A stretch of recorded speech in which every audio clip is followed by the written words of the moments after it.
Welcome to Module 1, Lesson 2, Designing Your New Life.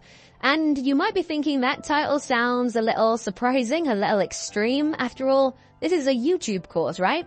Well, yes, and we are definitely going to be going very in-depth with YouTube strategies and everything you need to know to build your YouTube business.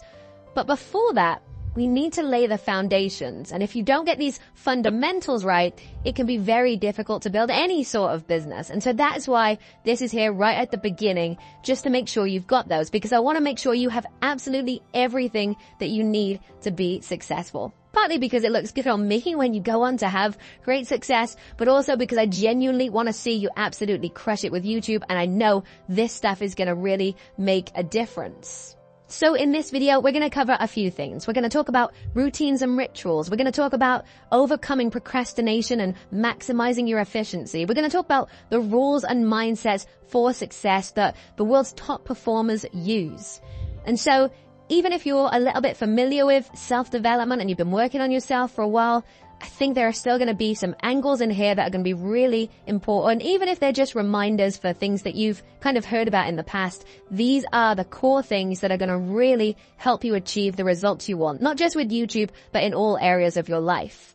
So let's start with routines and rituals, because if you ask me, I'd say this is the area that really determines whether someone becomes successful or not. The things they do every day, the practices and habits that are a core part of their life and everything they do.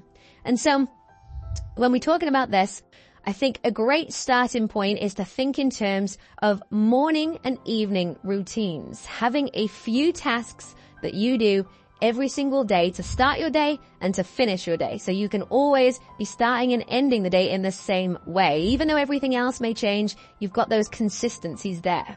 And for me, one of the things I like to do is have some kind of checklist, normally on my phone, where I can just cross off those key tasks that I've picked to do every morning or evening. I use an app that is literally called Tasks. You'll find it on the App Store, or at least some variation of it, where you can input what your tasks and rituals are and cross them off each day.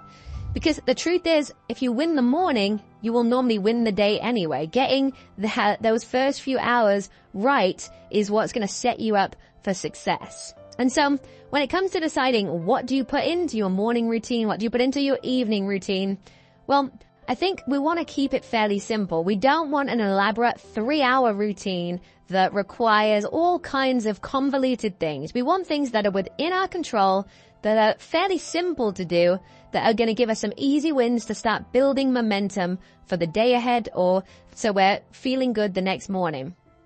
And so if we look at a morning routine as a starting point, here are a couple of things in mind, pretty much all of my routine actually.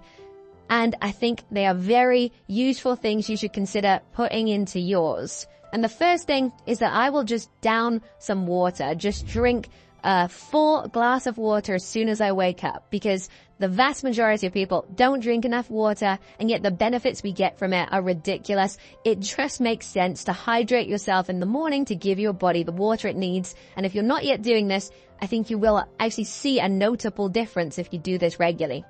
The next thing is some form of exercise. It can be the gym, it can be sports, it can be anything. The important thing is you get your body moving first thing before worrying about any sort of work. Get your heart racing. Not only is this going to lead to a healthier life, it's going to actually boost your productivity and your mental state throughout the day as well.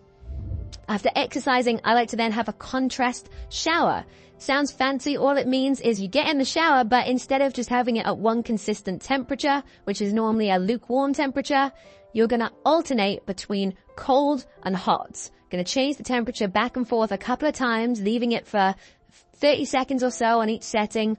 And then what that's going to do is give you a huge surge of energy, especially once you've got it on the cold setting in the morning. Trust me, that will very much make sure you are fully awake, fully energized for the day ahead. And don't worry, you get used to it after a while. It doesn't actually become as bad as it sounds.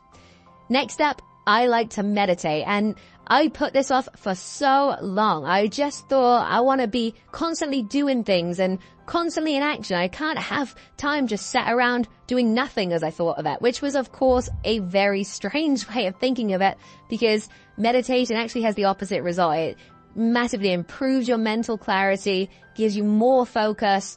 And so from when I looked into how many successful people were doing it, it just became a no-brainer that I had to start implementing this. And I've already started to see some results, so I would definitely recommend including that. And a fifth and final thing is having some sort of nutrition in your morning where you're getting a huge dose of nutrients, whether this is supplements that you take, whether this is just a really healthy breakfast that you have every single day. So you don't have to think about it. It's just something really nutritious to kick your day off, give you some energy. So those are a couple of examples of things that I use, but I've got those things from studying what really, really top level people do who are making millions, if not billions a year, who have really built a business for themselves from the ground up. I've looked at those people, what they do, and these are some of the practices. And you'll see they're very simple things. That's what we said earlier. We're looking for those easy wins, but they're surprising how once you do them every day, they can really build up to create a whole new mindset and a whole new way of thinking and acting. So have a think about what you want to include and what fits your lifestyle best, but definitely have a morning routine with just a few core things. Add them to your task app so you can check them off every morning and build those rituals. Now, another important thing when it comes to morning routines is that you should be doing it at the same time every day. You want to, as I said, build a habit. And one of the best ways you can do that is if you're not only waking up at the same time, but sleeping at the same time. Get your sleep schedule to the point where you don't even need an alarm anymore because your body automatically knows it sleeps at this time and it wakes up at this time. That is so powerful at eliminating that tired feeling that so many of us have probably experienced before, where you feel like you've had enough sleep, but you're still tired and groggy. That's because you're not on a set sleep routine. Once you get into a same time every morning, every night, going to bed and waking up, it really transforms your sleep and your mentality and how you feel.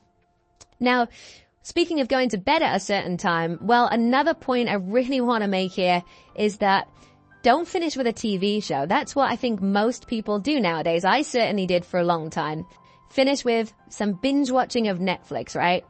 But I think a far, far better strategy is finishing the day with a book. If you want something to unwind before going to sleep, a book is always going to win. Not only is it going to make you a bit more tired, because when you're reading from a page, it has a very different effect from watching a laptop or a TV, because a laptop or a TV is stimulating, whereas a book, although the content might be stimulating, the actual process of reading it is going to make you feel a bit tireder. But also, if you're reading a book that's, for example, an autobiography of someone who's successful or someone who's ambitious or built a business or done something you want to do, anything that's kind of inspiring to you, well, that is a great way to go to sleep with that thought in your head and that in your subconscious. And I feel like when you wake up the next morning, that's kind of going to be in the back of your mind as opposed to whatever random TV show you were watching. So that's a little tip that had a huge impact on me. Another one I definitely recommend. And once you've got your routines and rituals laid out that you've decided on, I highly recommend just getting into the practice of marking a calendar every day that you successfully complete the routine or ritual. And what that does is then it gives you some accountability, because otherwise you'll have times where you just want to skip a day and just like, I'm not feeling it. But if you mark off every day on a calendar, you put a cross through the day when you do it, what's going to happen is you are not going to want to break that streak, a momentum streak we call it, where the more you do something and obviously you build up more and more crosses, is like a chain that you just don't want to break by missing a day. And so that is a very powerful way to hold yourself accountable to your new routines. Once you get into the routine after you've been doing it for a while, you probably won't even think about breaking it because it'll be second nature, but that just helps you get started with it. So have a think about what you want to include in yours. I recommend the things we've just mentioned, but feel free to add in a couple of other things that suit you best. And then once you've got that, you are going to be ready to crush the entire day because you've set yourself up for success. Now though, let's talk about how you can overcome procrastination, be more efficient, and be more productive. Because honestly, this area is something I think everyone has experienced at some point. That feeling of knowing what you need to do, but just not being able to do it. Well, how do you change that? Well, we're now going to go through exactly how you can overcome that completely. And the very first thing, and one of the most crucial things, is you should always be giving yourself a deadline for a task. If you've heard of Parkinson's law, you'll know that work expands to the time we've got to do it. And so if you don't have a deadline, there's no urgency to get anything done. And that's why things can just go on for way longer than they ever should. Whereas if you have a clear deadline, well, that means you have to stick with it, because whatever you've got at that point, that's the end. There's no extra time. You're going to have to submit or finish whatever you're doing at that deadline. So it's going to force you to work faster. You can even have a timer up to keep you on track and stop you from veering off course, because you know, I've got to get it done within this time. And the mentality behind that is that done is better than perfect. Perfectionism can be crippling. It can really hold you back, this feeling that everything has to be 100% perfect, no tiny little mistakes whatsoever. Because the thing is, a lot of the time, things we've done are already at a good level, but we're just overly self-critical and we want things to be even better. And although that's a nice way of thinking, it's not realistic in the time we have. So done is better than perfect. Let's get into this habit of giving ourselves a specific deadline for every task and sticking to it. But if you're still procrastinating on something, the chances are that it's just too big of a task. It's too vague, it's too unclear, and it's too intimidating. That's the reason we normally procrastinate on something, because it's hard. If it was easy, we'd just do it straight away. So how do we make it easy? Well, we just break that task into smaller tasks, chop it up into smaller pieces. And so once you do that, and you've got a really small task to do, well, it'll be much easier to get started. And once you get started and you get the momentum going, it's much easier to do the rest. But if you are ever procrastinating on something, whatever that thing is, break it into smaller tasks, and I guarantee it will be easier to do. But there are still obstacles that can come into your way here. What about distractions? We need to eliminate those. And some of the main distractions, let's talk about them. One of the biggest ones is other people. And the easiest way to deal with that is, if it's on your phone, put your phone on Do Not Disturb mode whilst you're working. You can change the settings so certain people can reach you if you're waiting on an important call. You can also have it so that in an emergency, someone can ring twice and get through to you. All this kind of stuff. But the bottom line is that 99% of the time, the notifications you're getting on your phone are distractions that you do not need. Almost everything can wait. But we have this crazy mentality that people might need to reach us urgently, when it's just not true most of the time. You know, you can set up for those eventualities, but they very rarely happen. So get into the habit of putting your phone on Do Not Disturb mode so people can't reach you whilst you're working. The other thing you can do is, if people are around you and you can't get to a space where you're able to kind of shut them out completely, is just tell them, just say, you know, if you're working at home and you've got other people in the house, just tell them that between this time, I really need to work on this. And if you actually stress that to people, I would hope that they are going to be generous and thoughtful enough to not come and disturb you then, because they know how busy you are. And so they know, unless it's life or death, it can wait until after you're done. And so those two very simple things will help eliminate a lot of distractions. But sometimes it's our own temptations that get in the way. Social media, for example, it is designed to be addictive. They want to keep you on the platforms as long as possible and do everything they can to achieve that. So to overcome that, we need to block ourselves from those kind of websites and those kind of platforms. And there are several apps and extensions you can use to do that sort of thing. On your phone, there's an app called Forest. On your computer, there's a browser extension called Stay Focused. There's loads of alternatives if you just search on Google if those don't suit you. But the fact is, once you block temptations, those things that you kind of instinctively do. Have you ever been there where you just open a new tab, type in F, and Facebook comes up and you click it, and before you know it, you're scrolling for 10 minutes? Well, in order to avoid them, if we just remove the option of us even doing that, it forces us to focus on the things that actually matter and the things we need to be doing. It sounds a bit harsh, it sounds a bit extreme, but it works. And that's what really matters, taking whatever action we can to set ourselves up for success. But if you are still procrastinating after all of that, here's one final little tip for you, and I call it the 10-second countdown. If you just can't find the motivation to do something, just start counting down from 10, 10, 9, 8, all the way down. And once you get to 1, you're gonna just do it. Just start. No questions, no considerations, just whatever it is, start. And it's a really weird, and it's very simple as well, but it's a very weird thing to do. And yet it seems to override your brain's ability to come up with excuses. I find it very effective for whenever I just can't get that motivation to go and do something. I just start counting down from 10, and on 1, no matter what, I start it. And as we said earlier, once you start something, it's actually much easier to continue with it. It's like getting started. And so this will help with that. Now, there is a couple of other things that when it comes to procrastination and efficiency that are very important. And one of those is structuring your day the night before to remove indecision. We've already talked about how you can have a morning routine and an evening routine, but the actual core of your day, that middle time, that's obviously where you're going to be getting all your work done.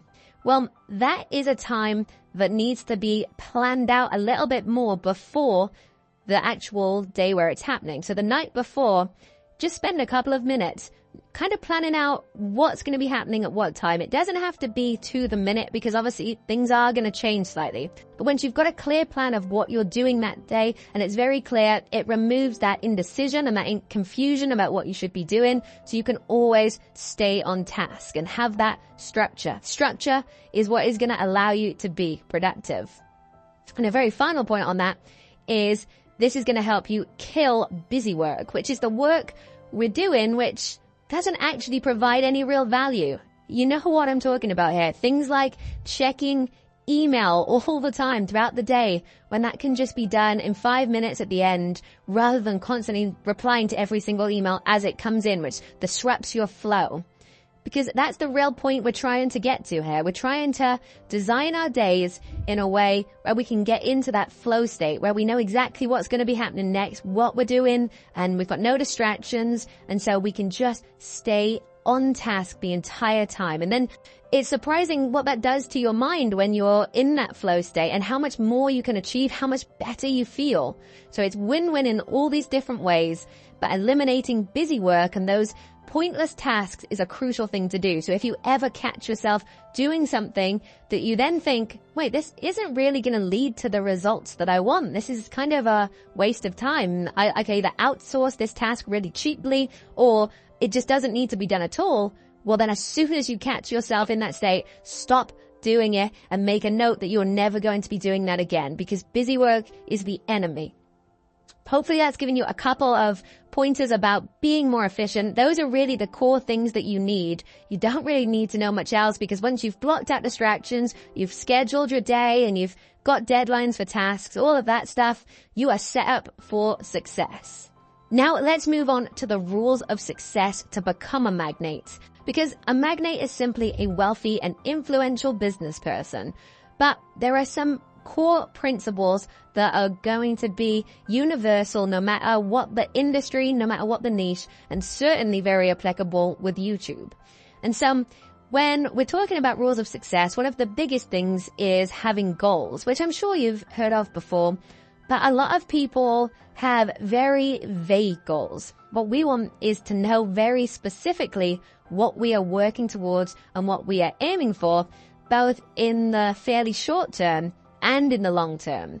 And I like to think of it as goals being the more short-term thing and then vision being the more long-term thing. So your vision is how you want your life to be, maybe in 5 years' time, where you want to be. You know, really picture who you're going to be with, what it's going to look like, what you're going to be doing each day, all of that kind of stuff. Because that means that when you are having times where you're struggling for motivation a little bit, thinking of your vision and that dream life that you want and you're working towards is going to keep you on track. But of course, that's the long-term plan. So we need the more short-term goals as well. Literally write them down, what you're working towards this month. What are we going to be achieving right here, right now? What's the actual thing we're working towards? Because without a goal, our work feels a little bit aimless and unstructured. And so having these is surprisingly effective. Even though it's something we all know about, most people won't take the time to write them down, list them out, and then pin them up somewhere you can see them so they're always on your minds. The next thing we need to talk about as a core rule of success is managing your self self-care, looking after yourself basically. Because the chances are if you're adding YouTube into your life and you're spending this extra time working on it, although hopefully it's going to be quite enjoyable, the fact is it's still more work. And so you really need to scale your self-care as well and looking after yourself. And obviously there are some basics that are very well known, things like managing your sleep, which we talked about earlier, looking after your diet, make sure you're getting enough nutrients and you're eating relatively healthy. I'm not saying you have to become a fitness fanatic or anything, but definitely those core things are going to affect your mental state as well as your physical health.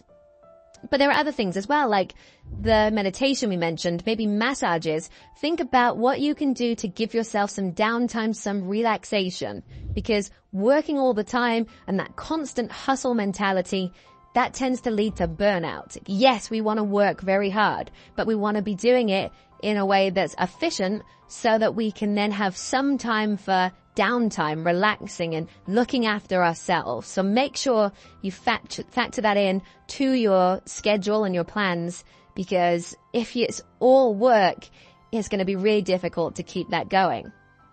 Another rule of success, something I haven't heard many people talking about actually, is this concept of a success list, which is where you track your successes. And the reason this is so important is that we often have a tendency to really focus on the negatives. I'm not sure why this is, but when something bad happens, that tends to stick with us more than when something good happens. And so having a success list is where you literally write down every time you have one of those wins. Something good happens, something that you're proud of, someone compliments you, someone says you're doing well with something, anything that's positive and means something to you, you write it down on the success list. And obviously as you become even more successful, your kind of bar of what counts to go on the success list may raise. But at the beginning, any little thing that feels like a success, feels like a little victory, no matter how small, add it to the list. And then you're going to have a literal list of things you can refer back to that remind you of the progress you've made, how well you've been doing. And so on those days where you're feeling a bit down and something hasn't gone quite right, referring back to that is going to be very, very powerful. So I highly recommend not skipping that. Most people do, but as soon as I introduced this into my life, I noticed a big increase in my happiness and my overall feeling of that I'm on the right path, basically. That's what it does. It reminds you that you're making progress, even if it feels small. You can see all those successes laid out. And that can be written down on a notepad if that's easier, but I just keep that on a Google document so it's always accessible on my phone or on my laptop. Next rule of success we need to talk about is failing your way to success. One of the biggest problems that people have is they're scared of failure. And that means they don't take action. And let's look at YouTube for a second. I think the fear of putting yourself out there and being on camera and it not working and people criticizing you, that is what seems to hold a lot of people off. And so we'll talk about that in more detail later. But I just want to remind you of this principle that the only real way to succeed is by failing your way to get there. Every failure is another step towards your ultimate success. Very, very few people have ever just had a straight line from starting to success. No, there are failures on the way, but you learn from them. You realize what the mistakes were or what you could have done differently, and then you take those lessons and you implement them so that you can do better next time. And you keep getting gradually better, keep improving. And so failing your way to success is a very freeing concept because it means that you don't have to worry about something not working, because you know that you're still going to take something from that. You learn more from the failures than the successes. And it sounds like a cliche, cheesy thing, but it's absolutely true. Now, let's talk about the law of environmental exposure. And you've probably heard the phrase before, you are the average of the 5 people you spend the most time with. Well, a variation of that, which is essentially what the law of environmental exposure is that your income is going to be the average of the 5 people you spend the most time with. And although that's perhaps not going to work out literally, I think the general principle behind it is very true, that when you surround yourself with really ambitious people who are on a similar path, people who understand the idea of the laptop lifestyle and running an online business, it really changes your own mindset. It really motivates you to be better and keep pushing yourself. Whereas if you're surrounded constantly by people who are criticizing you for going on an unconventional path, people who just don't get it at all and are happy living a very average, boring life, well, then it's going to be so difficult to constantly stay motivated. So what can you do about that? Well, what about a Facebook group as a starting point? That is literally a group of people who are on the exact same path. People who are driven, people who are motivated, and who are fully working towards the same objective. So that is a great starting point, and that's why it's a key part of this course, sorry. Next though, you want to be looking for other places that you can hang around with like-minded people. That can be in real life. Hopefully there is some people that you know that you could talk to more often who kind of just get it, you know, understand what you're going through and understand what you're working towards. But if not, there are so many places online you can do that. There are YouTube forums. There are other Facebook groups you can join, not even just about YouTube, but about entrepreneurship in general and people who are very motivated to be successful. Once you surround yourself with those people and their way of thinking, it transfers to you. Like osmosis, those positive, driven people will transfer their energy to you. And now I want to talk about the fact that in this course, one of the fundamental shifts that's going to happen is that you're going to go from the consumer to the creator. And in my mind, this is one of the biggest rules of success, because the fact is, at the moment, you are probably consuming a lot of content, and obviously for this course you are going to be consuming a lot of information. But because this course is so comprehensive, because it gives you all the tools, the strategies, everything you need to know, after that you really don't need to be consuming as much content. You need to be creating far more than you're watching and listening to. Because as great as it is to be getting new ideas and new self-development, new business strategies, all of this stuff, what tends to happen is we overwhelm ourselves with all this information, but don't actually take action on enough of it. And the fact is, learning all this stuff but not taking action is kind of pointless. And so we need to get into this mindset that we are going to become the creators, not the consumers. Yes, you can still watch some stuff here and there. In fact, a little bit just to keep fresh ideas coming in. That's great. But don't spend hours and hours watching more stuff, looking for that next little tip or trick, especially with YouTube, because I'm going to be giving you everything you need to know. So spend your time implementing it and you'll get much, much better results. So just bear in mind that throughout this course, you are going to become the creator, not the consumer. However, the very final thing we need to address is this idea of self-confidence and self-belief, because I think a lot of people struggle with this. Hopefully you don't. But if you do, I just want to let you know right now categorically that you are going to be successful. Because the reason I know that is because it is all down to your mindset. And in this course, we are going to be instilling that success mindset in you throughout. The fact is, everyone is capable of achieving great things. I truly believe that. But most people just don't have that drive. They don't have that mindset. They don't have that way of thinking.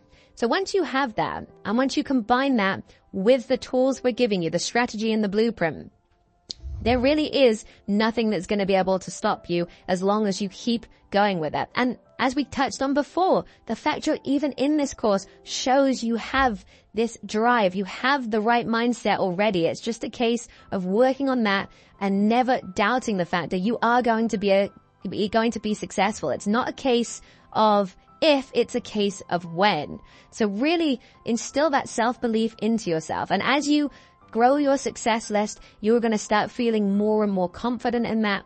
But I just want to reassure you that I very much believe in you, because I know if you've got to this point right now, you are going to be successful. You just have to keep going, implement this stuff, stay focused, which brings us very nicely to this final point. And that is that I need you to stay on the path.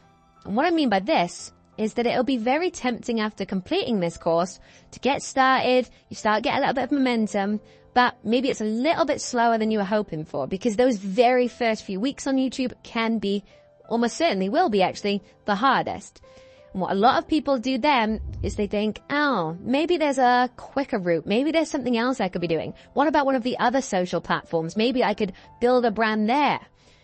I really cannot stress enough that if you stay on the path and you see it through, you stay focused on that vision, then you will achieve what you want. The problem is people give up too soon. People quit before they see the results. And so you just need to stay on that path, block out all the distractions, all the people telling you, oh wait, there's this brand new opportunity. No, YouTube has been proven to be a consistently solid and brilliant way actually of making a full-time income if you follow a business blueprint like the one we have for you. The fact is, if you stay on that path, you will be able to get the results you want. If you veer off, it is going to massively slow you down. So you probably already know this, but I just wanted to put this in at the end here as a reminder that you just need to have that patience and not veer off in different directions, and then you're going to get the results that you want. Now, that is just kind of a crash course of different mindsets and mentalities, but those really are the fundamentals. Once you have those, you are going to be extremely prepared to succeed, not only in YouTube, but in all areas of your life. So I highly recommend going back over those, really thinking about things like your morning and evening routine. You know, don't just hear the information, actually put it into practice. That's what we're saying here. So I hope that has just given you a few things to think about, even if it was mainly a refresher. But now we can go on and look at the bigger picture of YouTube now that you've got those fundamentals, and I'm very excited to see you in the next lesson.